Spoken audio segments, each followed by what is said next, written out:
speed's going to be important at majors where greens tend to run much faster. I'd make this putt. I practice speed on longer putts, aiming for a consistent lag that leaves tap-ins. Mastering speed reduces 3 putts and turns potential bogeys into birdies.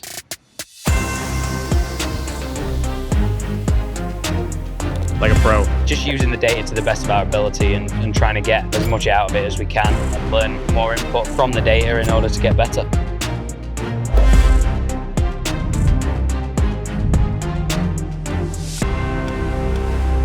All right, Matt, heading back to Charlotte, North Carolina this week. What do you like about this course? And really, why do you see it as a fit to your game?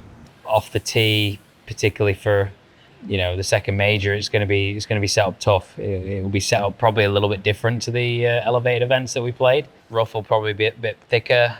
Greens will be a bit firmer. I'm interested to see how they set it up, but it's a good golf course for me. The greens are always fast, they're always firm, and I really like that about the golf course. So when we're talking mid-range putts, what's your process in visualizing them, in preparing for those that might be different than, say, a lag putt or a tap-in with inside 6 feet?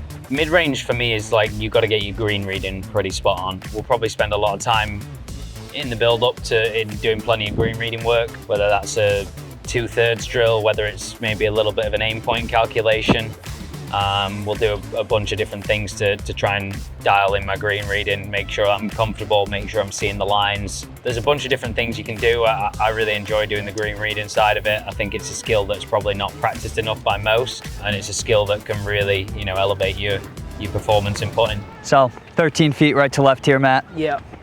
Are you picking a spot? Are you going 6 inches out, somewhere between the ball and the hole? Yeah, I'm visualizing almost the way the ball is going to curve into the hole. So I'm kind of looking at the hole and then coming back to the ball to see how I visualize it.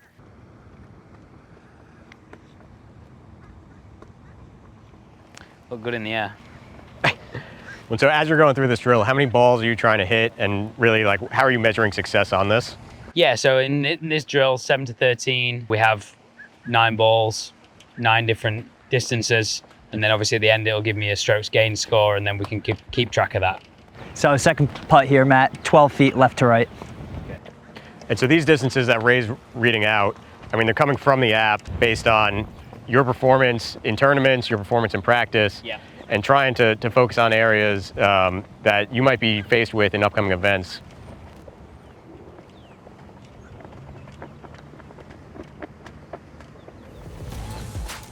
So next putt, 9 feet straight.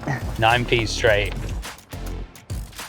So obviously this is a straight putt here.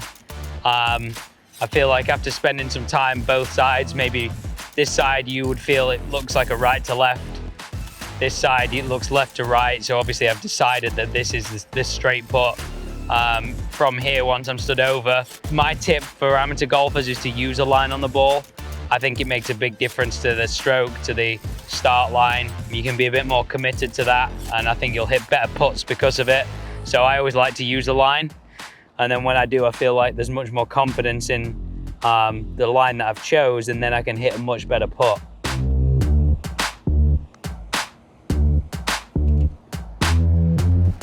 Like a pro.